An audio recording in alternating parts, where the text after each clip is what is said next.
Hello, everyone. Welcome to this new masterclass about UAE corporate tax. Today, I will have a very special guest with me that can answer all your questions. His name is David, and we're going to talk with you about the implementation already of the corporate tax, and also if you have not been exposed to it yet, what you can be in for. So a little bit about myself before I start to this masterclass in deeper insight about this topic is that we do have other masterclass about corporate tax as well. David and I have done a variation of different topics in the past. And you can find them on my website or on YouTube, simonsnowder.com. And I am a financial advisor. I help people to invest. I'm in this industry for around 10 years. And I'm married. I'm from the Netherlands. I like to travel. That's a little bit in a short brief about myself. Like I said, we have other masterclasses available, recordings. So in case you feel like, hey, I want to dive into this topic more, you can always check out the recordings and engage. So afterwards, we will also send to you, if you want to claim a certificate for attending, you can get from my tech partner Cluely a certificate, and this will be sent to you complimentary to your email. You click on it, you can download it, and then you have your certificate. So without further ado, I want to introduce to you David. David is a tax expert and accountant. He's been more than 20 years in this region. In the GCC, he's been helping SMEs, corporate companies, to guide them through all kinds of obstacles. He is also adding articles to Khaleej Times and other big media outlets. The National, not Khaleej Times. The National, yes, the National, yes. Maybe in the past it was Khaleej Times, but or not the National. Emirates Business 24/7 in the past. Yes, I haven't written for exactly. Khaleej Times, not to cast any aspersions. Yeah. So you might have bumped into David. If you Google his name, you will see the articles as well. He tries to bring this little bit like, I will not say boring, but more difficult topic alive by doing it in his way. So David, thank you so much. Welcome back. Good to be back. Good to see you. Sadly not in person, but good to be chatting to you in any case, and indeed to all of you who've joined us today. Thank you so much. So everybody, you're muted. That doesn't mean you cannot participate. You can type your questions anytime you want, and then I will ask David to answer them. So there will be a chat box where you can just type away. So David, maybe you just start from the start. What is happening? It's 50 days live today, right? UAE corporate tax. We are indeed 50 days live.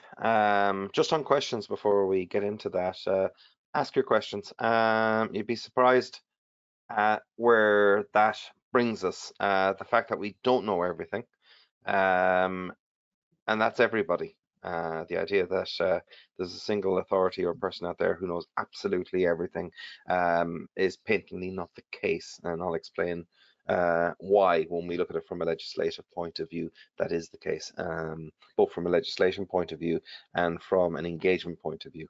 That's not to say that authorities don't understand the direction of travel, they obviously do, but nailing down the details is a whole different thing. And if that wasn't true, then there would never be any evolution. And we've seen it with VAT over the years. It has evolved, and it's a living beast. It continues to evolve, and that's just something we should expect. For that reason, questions are very, very important, because you'd be surprised at what gets asked. On Monday, I was at an FTA seminar in Dubai, and the conversations I was having before and after, indeed during the coffee break, with people, best questions are from the people who probably know least. There's a wonderful innocence when you don't have a lot of background knowledge, because with that it puts you in a position where you automatically assume something can't be true, and you can walk and chew gum at the same time. So yes, it can be true, and certainly where it comes to the wonderful world of law. So look, let's start with where we are. Okay, for those who've read my articles in the paper, some of this will be a little bit familiar. We have a decree law. Okay, that's the big piece of legislation, and let's think about it as a jigsaw puzzle. For those who don't know what a jigsaw puzzle is, take a picture of, say, the Burj Khalifa, break it into 500 parts or 1,000 parts, which are all different shapes, but they all are part. Each one is a part of the full picture. Okay.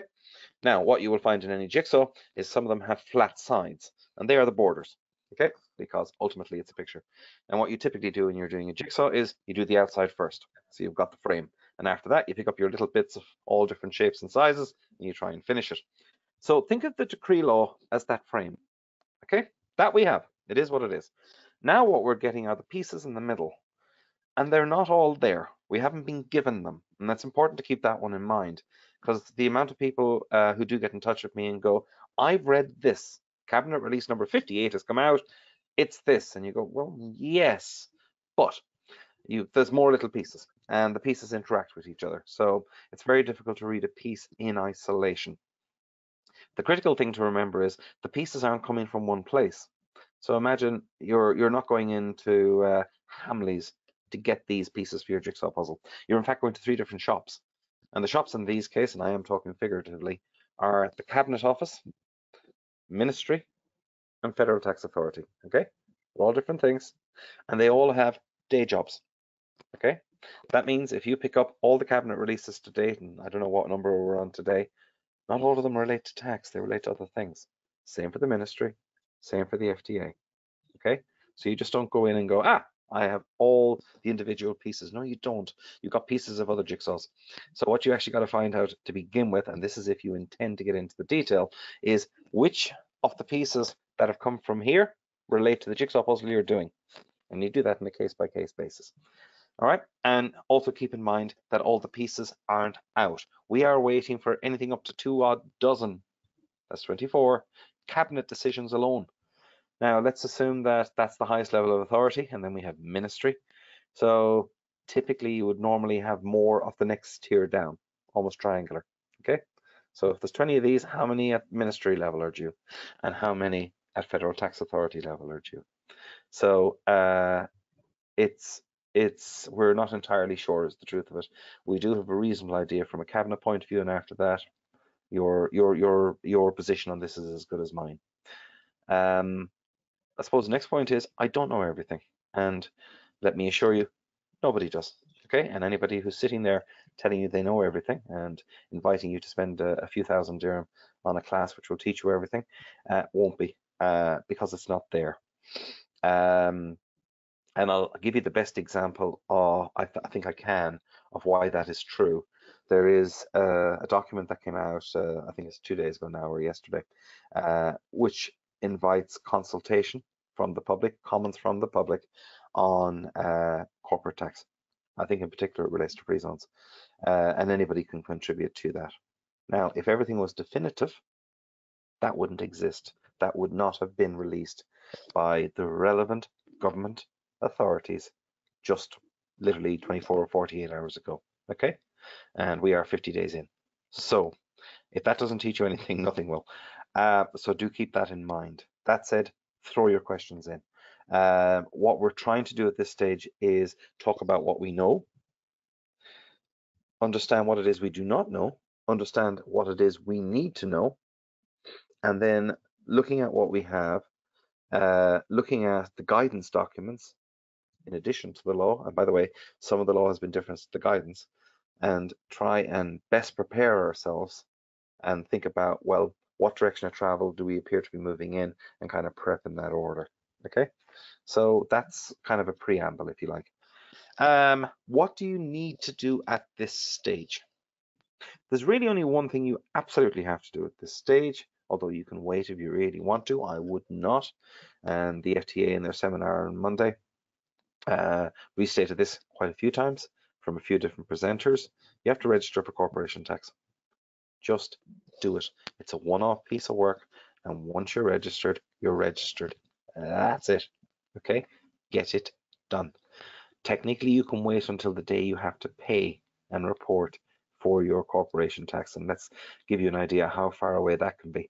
If your tax year, your accounting year is January to December, that means corporation tax begins for you on January 1, 24 and finishes at December, and then you don't have to pay it and submit until September 25 at the end of it. So technically you could wait all that time. Now, you see how you get on trying to register on the very, very last day of a process that can take 3 to 5 weeks, although I have seen it happen a lot faster. So just get it done, okay? Because this, as a process, as we saw with VAT, they don't take bells and whistles off the process, they add bells and whistles to the process. So right now, it's as easy as it's going to be, most likely. And certainly with the ones I've been helping people with, that's been my experience. And look, if you need help, reach out. More than happy to support you with corp tax registration, which, as I say, once it's done, once it is done. I suppose a corollary question from that is, what's my accounting year? What's my tax year? And that's not obvious. It's typically in your articles or memo of association, and some of you will find it isn't, or at least it's not specified. The question of an accounting year, or tax year if you like, is addressed but not set.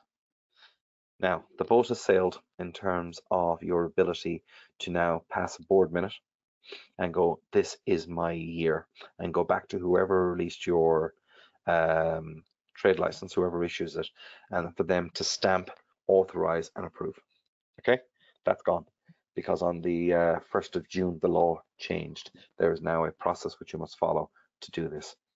And for any of you who've read that document, you're going to be going, oh, yeah, I see what you mean about the boat has sailed. It doesn't mean it can't be done.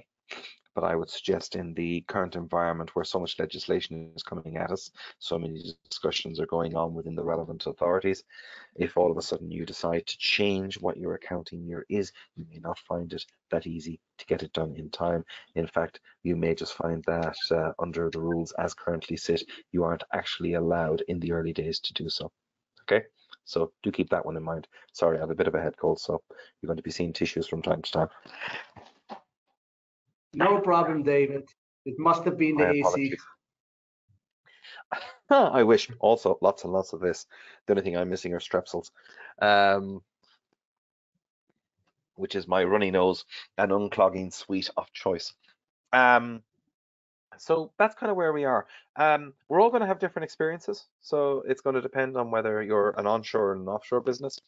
I think many people here who are here today may be coming at it from a free zone point of view, and they're going, I'm in a free zone. We have been promised that we will not pay tax for 50 years, 100 years, whatever it is. Yes, you are, subject to you complying with the rules as laid out. Okay, language is a wonderfully, wonderfully flexible thing. And if you don't believe me, let's look at VAT. And for those again who read my articles in the National fortnightly, I use VAT as an example. I'm using it really as an anchor because we've been through the process of something new as a legislative framework and a chargeable framework which we have to pay and manage as a way of explaining corporation tax. They're different, but structurally, structurally in ways they can be quite similar. They are obviously different things. VAT being charged at the point of invoicing, whereas corporation tax is on your final account. So we'll get back to that separately. God, this is where a head cold dulls my poor mind. Right, where was I coming from? He says, scratching his head. Think. Where was I coming from? And that thought has gone out of my head. I'm sorry. This is what you get when you get a head cold. I was in much better nick 2 days ago. Yes. Free zones. Yes, I was talking about why you've read that you're going to be tax-free for 50 odd years and why language is important. VAT applies in free zones, as we all know. If you go into a coffee house in Dubai Media City, you pay VAT on your coffee. Now, how did they do that? Well, that's easy. VAT is not a tax, it's a levy. So they stuck to the letter of the law, which said no tax, because VAT is a levy. And yes, it's called a tax, but no, it's not a tax.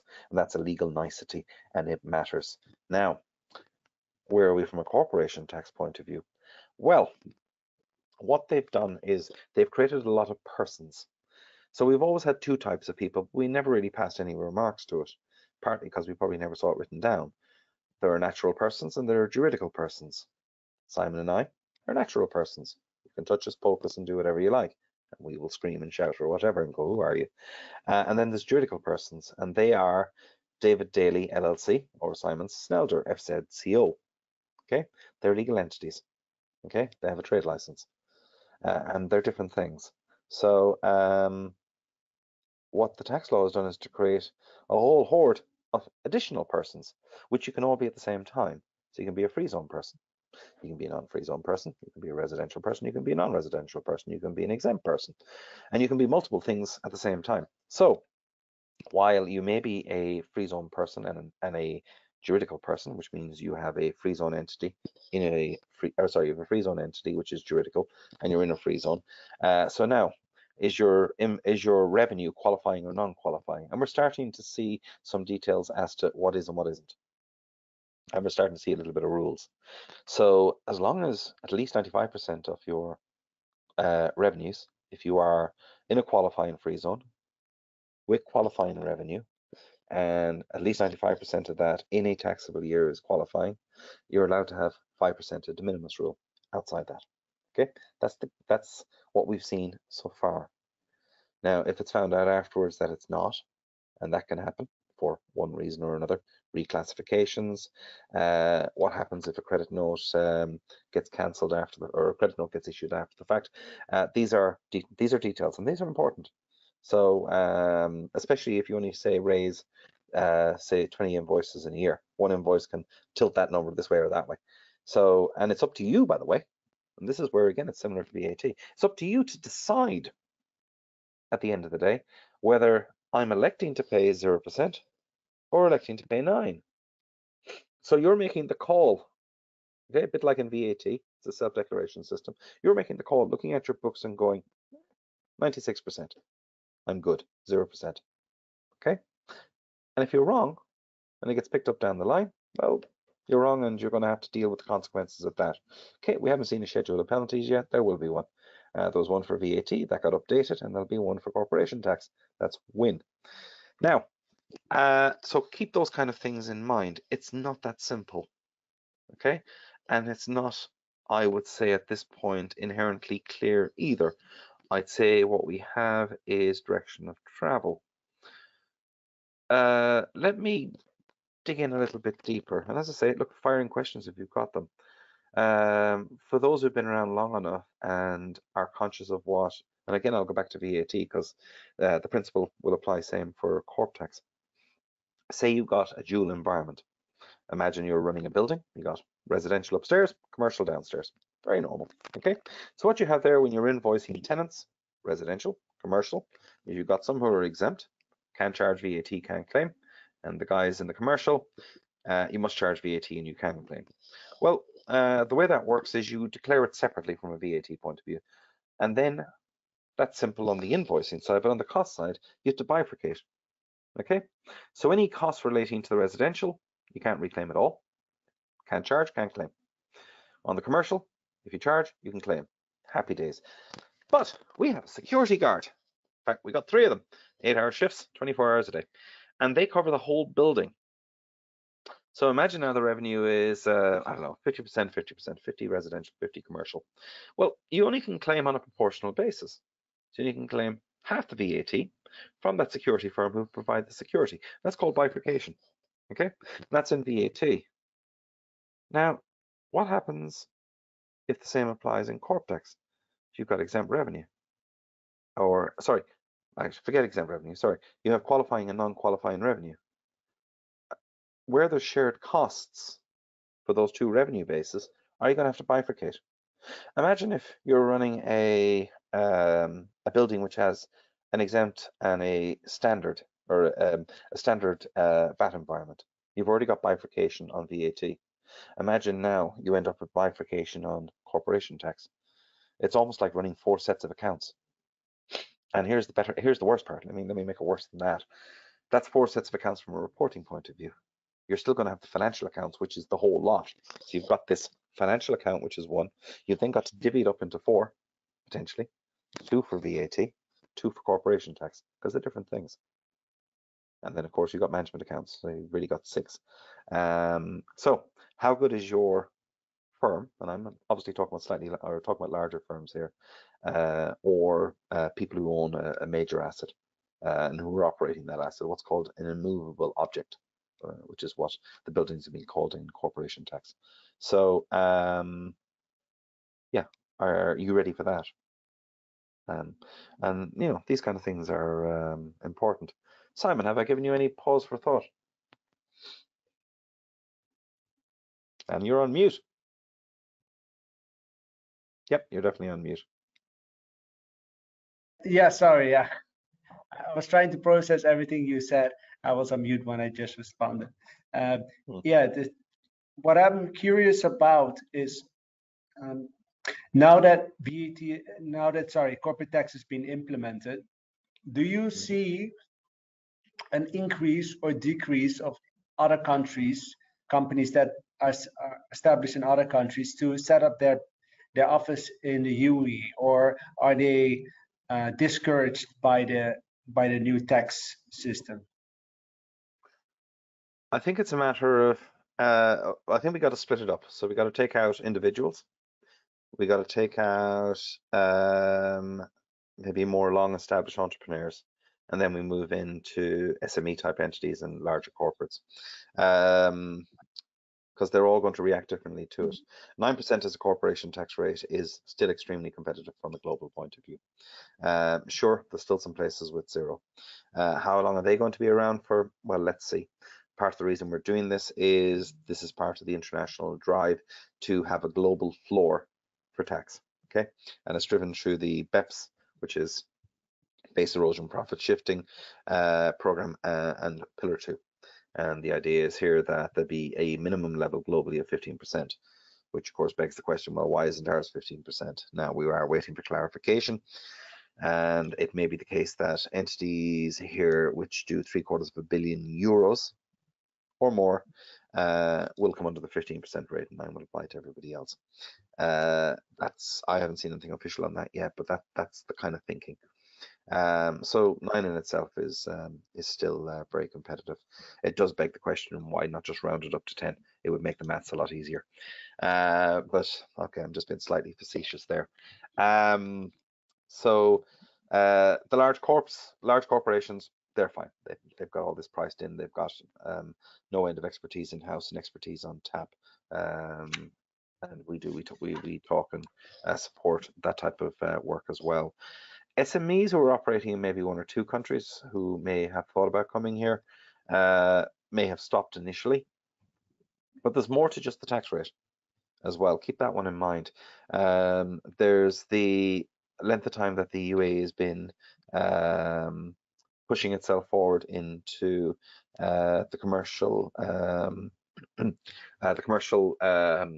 sorry, let's get my phrasing right. Sorry, as a head cold, has been pushing itself forward as a major commercial center globally. Okay, and it has established itself, the UAE, the big ones being, of course, Dubai and Abu Dhabi, and in different ways. You've got the IFC, ADGM on the finance side, and you could go through the ports, for example, aviation, where it certainly established itself as somebody who can hold their head at the biggest tables globally. Okay, so there's that. There's the legal framework, i.e. The ability to depend on the courts. There's no capital controls from a treasury point of view, cash in terms of monies coming in and out of the country. How easy is it to set up the entity? How easy is it to hire? How easy is it to exit staff that you no longer need or no longer suit or anything like that? So all these things are part of the mix. So the 9% in itself, I don't think is enough to stop people. In terms of the entrepreneurs who mightn't be as sophisticated from a tax point of view, the thing about being an entrepreneur is you're excuse me, you're good at what you do, and you've got enough competence in different things, but you're not you're not amazing at everything. That's just part and parcel of it. And you make a call, because as an entrepreneur, that's ultimately what you got to do. You're probably more likely to be influenced by similar entrepreneurs. It might even be the reason you came here in the first place. A buddy of yours came out a few years ahead of you, or you're on holidays somewhere and you met somebody and you had long chats on the sun loungers over why maybe they need to up sticks from the country they're in and come here. There's uncertainties in other countries. Obviously, there are sadly conflicts going on in different parts of the world, and that's causing people to move. And entrepreneurs are typically the quickest ones to go because they are naturally good at reacting to facts on the ground and trying to take control off them in a way which is beneficial for the businesses or businesses that they're operating. So no, I'm not too concerned that the 9% is putting people off. I think what it will do is it's going to make companies, those now that have more than a single entity, and there are lots of companies that do. I mean, speaking for my own company, GovTax Accounting Group, GTAC, we have more than one entity. So it does make you look again at your corporate structure. Why do we have those entities? Do we need those entities? What do these entities mean in a corporation tax world? And that's important because, as I said earlier, every entity has to register. That means every entity has to report in its own right. Now, you can group entities and report them on a group basis. That might make sense for your organization, but do keep in mind there may be a reason you want to ungroup down the line. And we are early days with a focus on making this thing work. And you potentially could see yourself in a year or two time going back to the relevant authority and going, I want to ungroup this. They're looking at you going, what do you mean you want to ungroup it? We're just getting started. So be careful what you get yourself in for. I'm not saying you shouldn't do it, but I'm saying make sure you go in for the right reasons and you're not doing it just as a short-term fix for something. Generally not a clever idea. That's just acting in haste without thinking it through. But from a compliance point of view, one of the first things you do, and it was true for VAT as well, you sit at the table, you lay out your structure. It might just be a single trade license entity, that's fine, but it could be multiple ones. And if it is multiple ones, the first thing you need to get your head around is, well, what are these things doing? Where are they doing it? Should they be doing it in the way that they are? Is this going to be useful from a corporation tax point of view to have them in this form? Okay, and that requires a bit of honesty with yourself, and it also requires an understanding of what your landscape looks like in the new world. And you've got a quite another interesting one. I've written about this recently in the National, I think my second last article. I talked about how VAT and corporation tax can pull you in two different directions. And that's worth a read. I give an example of why I say that. So yeah, do keep that one in mind. That's important. You are more likely right now to be sitting at a table looking at this information and judging it from with the more in-depth VAT knowledge you have, because it's a more mature environment. It's been going live since 2018, so you know more about it. And yeah, you don't want to allow that bias to stop you doing something which may actually be more beneficial as a whole, allowing for the two different types of regimes. Yeah, that's great. Great insight that you shared there, David. And I have a question actually from one of the attendees. They're asking, what is this threshold? If I'm a small company that is not really active and is not having a huge revenue, basically they're saying like, at which stage do I need to start paying corporate tax? This is a fantastic one, because you would imagine it's a number, and that's the answer. Next question. It isn't. It depends where you start. So let's start with our profit and loss, income statement, whatever you actually want to call it, trading profit and loss account if you're old enough. If you're doing under 3 million dirham sales, then you can apply or elect for small business tax relief. Okay, which case, and that applies till 2026, which case you don't pay any. Okay, that's revenue. Okay, invoicing of customers. The main threshold number you've been hearing about is taxable profits. That's the other side of your income statement, down the bottom. Net profit, EBITDA, call it whatever you like. Okay, so small business relief, 3 million revenue invoicing. Threshold for tax on taxable profits is the other end, net profit or EBITDA. Okay, and that is 9% on taxable profits over $100,000. Now you'll have noticed, if you haven't got my head cold, that I've just used two different currencies. Okay, so that's 375,000 dirham. Now, for whatever reason, when people are talking about these numbers, they go dollars for net taxable profits threshold, and they go dirham for revenue. And the only reason I think that's done is the numbers are round. 3 million dirham is easy to say, and so is $100,000. In fact, I think technically it's 102, but it's 375 dirham. Okay, so watch your currencies. That's important. Now the other side is it's 9% on taxable profits in excess of the 375 dirham. Okay, which means if you make 400,000 dirham, you pay 9% on 25. Okay, not 9% on 400.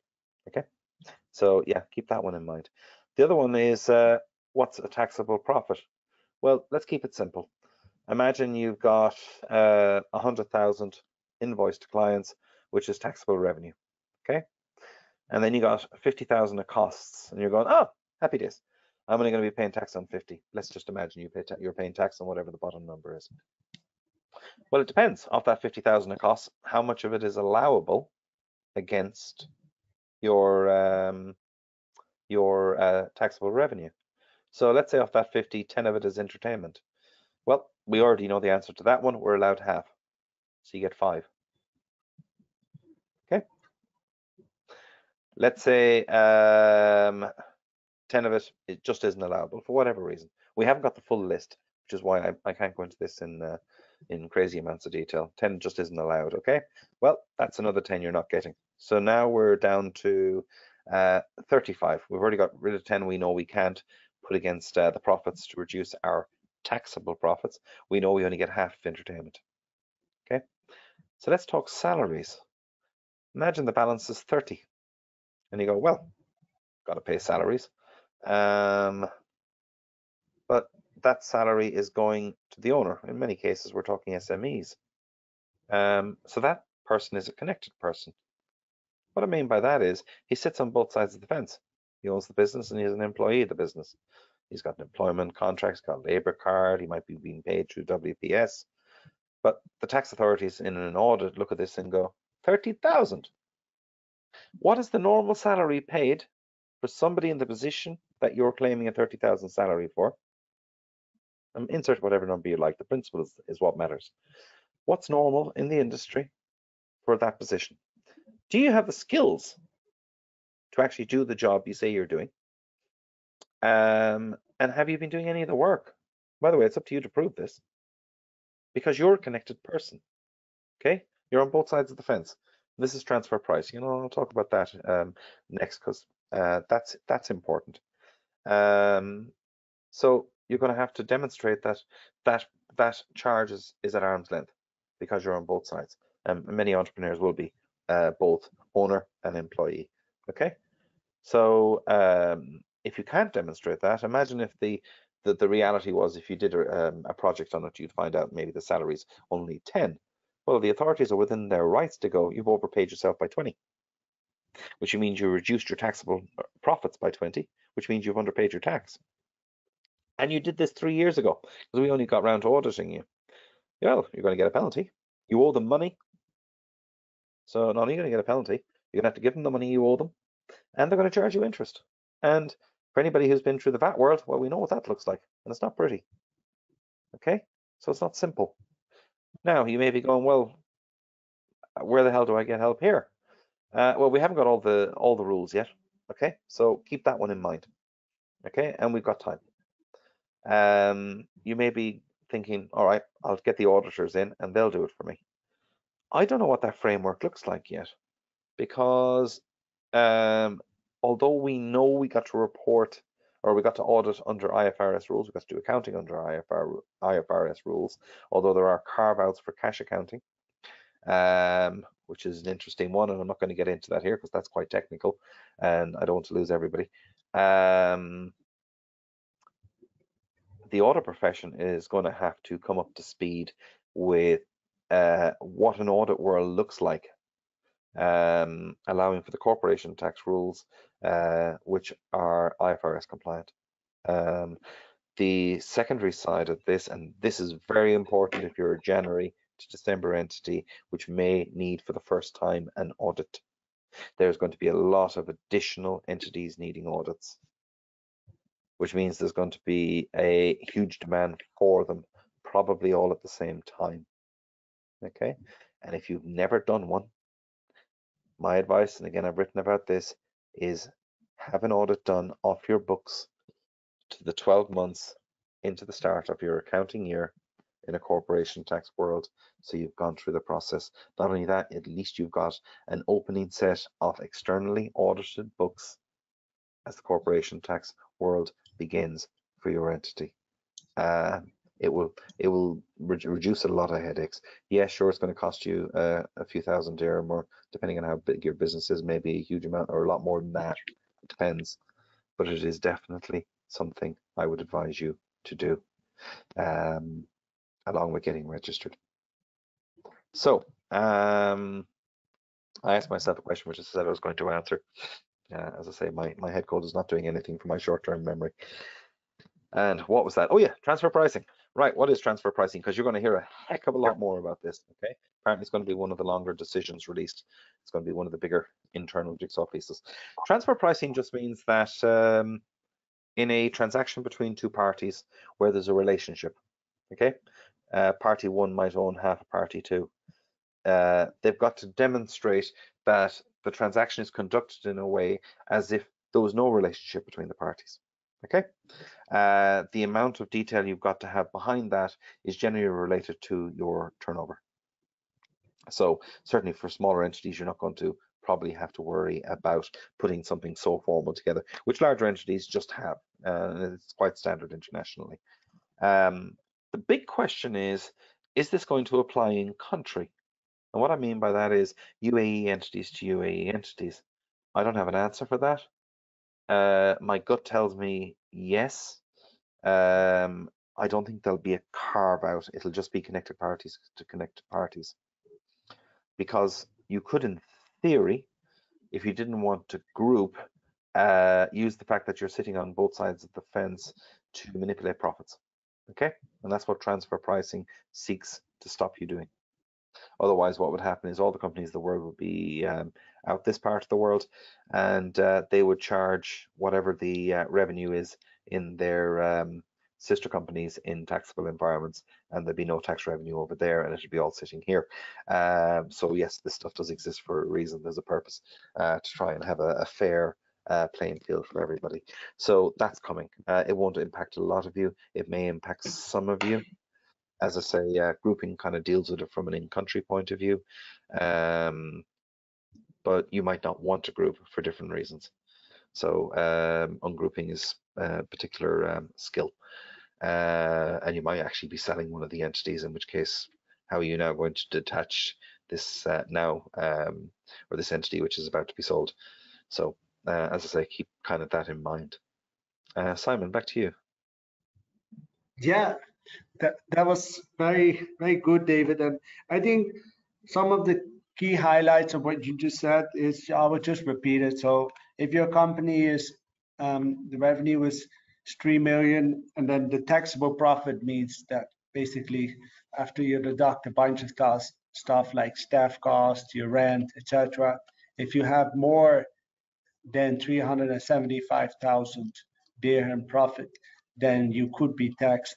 But anyway, like David said, you need to register yourself. You need to go through the exercise just to make sure if you are not taxable anyway because of some other key metrics that you might have crossed. And yeah, I just wanted to also ask you, David, now that we have touched based on a couple of different topics, like you said, there's a minimum bottom of 15%, which I believe OECD countries and some other countries in the world want to say, like, let's pay at least 15% tax. That's the minimum we can do. And maybe from 0 to 15, that sounds a lot, but if for companies in the US and Europe and many other places in the world, when they hear 9%, they'll be like, wow, that's a bargain, right? It is, absolutely. I mean, look, there has been a race down, but I think in a post-COVID world where so many governments have spent astronomical sums of money trying to keep us safe, trying to cure us, well, those bills have got to get paid.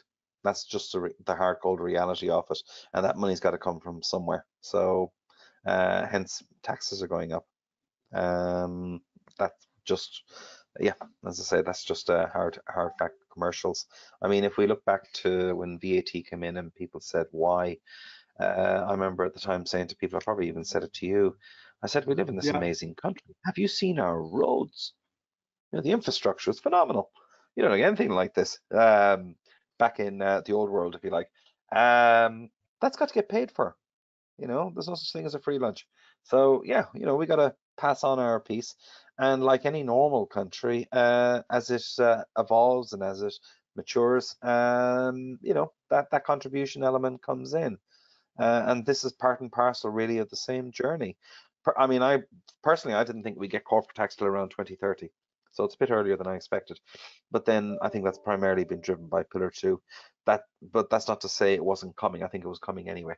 And I'd say the same down the line at some point. We'll probably get some version of personal tax, again, 2030 or beyond. But that's a long way off. But again, it's just one of those things where it's a sign of the maturing of the country, and I think it's to be welcomed. And as I say, look, the government's got to pay the bills, and we're the beneficiaries of those goods. So yeah, we're going to have to pay our share, and is what it is. Yeah, definitely, and you're right about that, and that means also that the government as a whole will have also a better budgeting. They know better how much revenue is coming in and how much they can reinvest back into things that can benefit the residents and the citizens in the UAE. So that way, definitely, it makes sense. Yeah, and look, just on the in terms of formal communication of the topic of the day, which is corp tax, the Ministry of Finance last year did some roadshows, or was it earlier this year? No, earlier this year, which I did attend, and the FTA is now doing the same thing. Keep an eye out for them. They are worth going to. Um, there is obviously a standard presentation, and you may feel, well, I've been to one, I've seen this before. You'll get certain elements of updates, of course, although you may feel, is this worth a half a day of my time to listen to maybe 3 or 4 minutes of updates? The critical thing, which I think is useful from your time point of view, is meeting other people. I mean, that's the great thing with these kind of seminars or podcasts like this, is you guys get to ask questions. I mightn't have the answer, but you may ask an interesting question which lets us actually delve into something which we might not have thought through. And at the seminars, when you're chatting to whoever's having a coffee beside you, talk to them. See what their questions are. They may have an answer to yours. They may have an idea, or come at it from a way you hadn't actually considered. So yeah, spend your time. It's not always you're going in pitching for business in there. All of us are better than one of us. So, take advantage of that. And you are in an environment with the amount of people who turn up for these things where people are hungry for knowledge. Okay. They've actually got out of bed. They typically start very early. You've got to actually make the trek to get there. They do look after you. There is nice teas, coffees, and little snack things. So we even got a little gift at the one I was at on Monday, which was very kind of them. But you're getting a chance to be in an environment where people are interested enough to get themselves together and probably know a thing or two that you probably don't. So do it.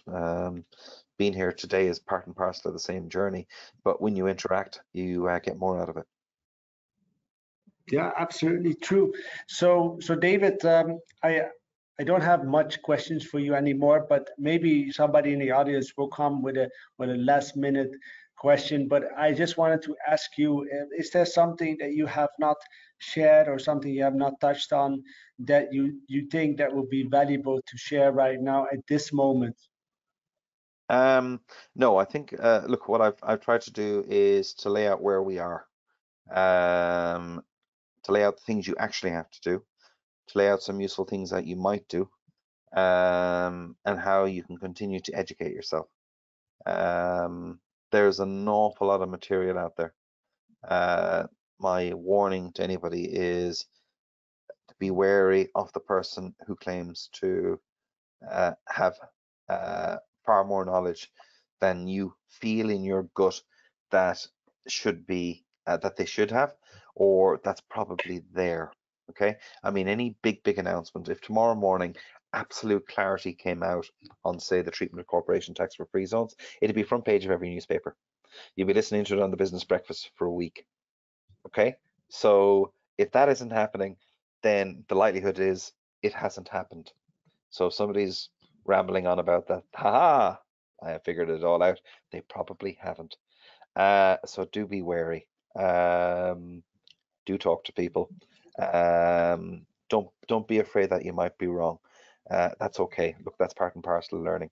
Nobody ever made it through the world by being afraid to be wrong. You will be wrong from time to time. That's just part and parcel of life. I have that with my partners when we discuss things. Somebody will come up with something, I'll go, oh, yeah, I hadn't thought about it like that. Yeah, that makes sense. And that's pulling in reference points because people have different experiences and different backgrounds.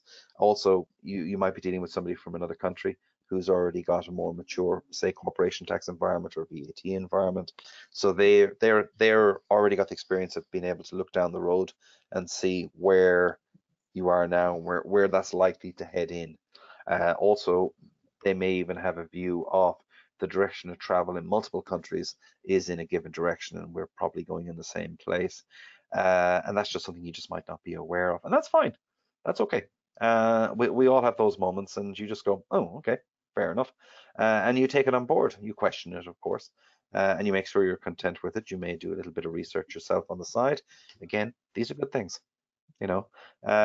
Take responsibility for it, because at the end of the day, um, you're going to declare these numbers as the business owner. You're going to prep them, or somebody's going to prep them for you. You're going to look at them, but it's your name on the ink. It's your ink. Okay, so you're the one who's going to be held responsible for it. So yeah, make sure you know as much as you can. You won't know everything. There's not a lot you can do about that. Yeah, that's absolutely true. I got two questions, David, for you from Saba. Um, she's asking, the first question is she's saying, I want to know if countries like Italy, which already have a high tax rate, how how they will help from Pillar Two. That's the first question. Yeah. And also Okay. the I'll address, follow-up one. let's just address that. Yeah. Look, there's a drive in the EU, the European Union, of which Italy is a member. You may have heard the phrase ever closer union. Okay, let's just call it what it is, because the EU even has a name for it. It's called the project. And I don't mean this is a conspiracy theory. They use the word themselves, the project. They talk about ever closer union. And that only means one thing. They are creating a country, okay? Um, they're they've already got all the different things you would expect a country to have. You got a European Parliament, you got a Council of Ministers. That basically, okay, let's do it in American terms. Your Council of Ministers is the Senate. Your European Parliament is Congress, and you have a European Executive, the European President. They got a head of foreign relations. Okay, that's the White House. Okay, all this stuff is there. Okay, the country. They are determined to create the country. Okay, that's just a thing. So if you're going to create a country, well, what's the other? Let's now get to the economics of it. Well, where are they in terms of creating that part of it? We have a European Central Bank. We have a common currency. We're on that road. Okay. We don't have common tax rates. That's coming. When? I haven't got a monkeys. There are those that said there are those who feel there's a recession due globally. Like all global recessions, it'll impact countries differently. I think if it does occur, and it certainly is due, I think we're in a great position to ride it a lot better than other countries for different reasons, which we haven't got time to get into, and really isn't part of the discussion today.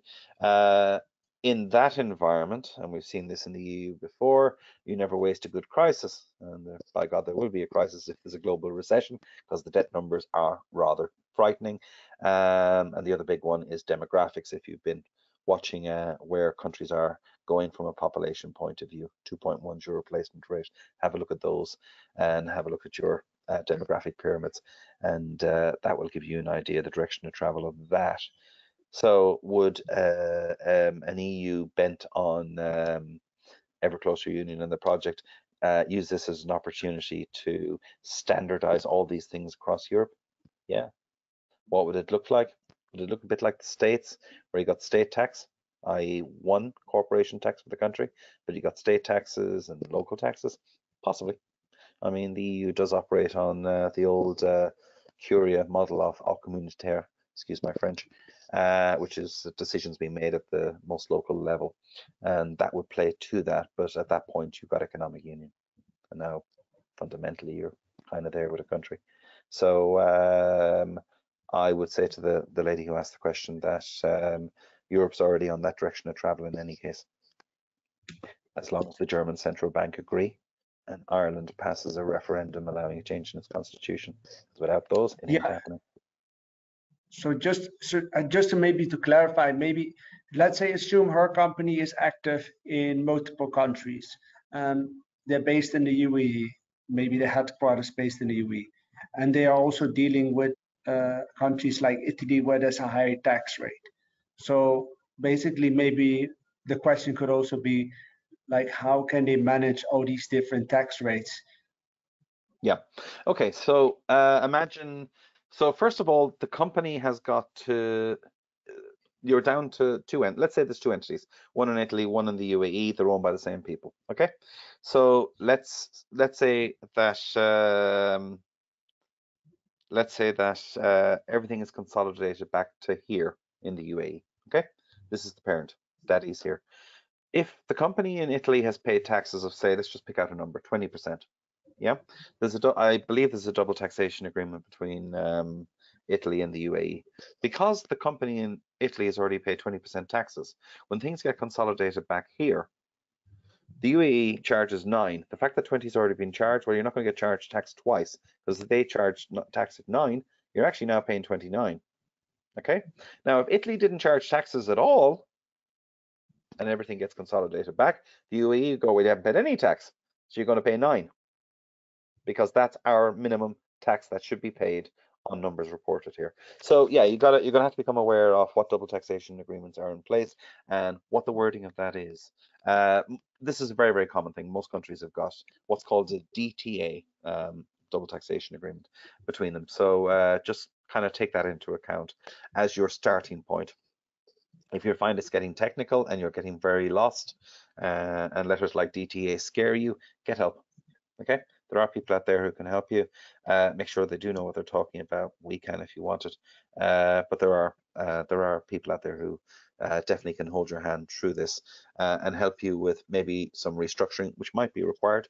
You might actually be okay. It does depend. Yes, yes. And just to clarify this, there is no a clear answer always in taxation that you can Oh just, no. you ask a question. It's a complex situation, every company, and you want to make sure you do it right. So if you, for example, feel like you need support, you can always reach out to David, and then he can have an offline discussion with you to discuss this further to see how he can support your company. Because trust me, I've seen this out of experience.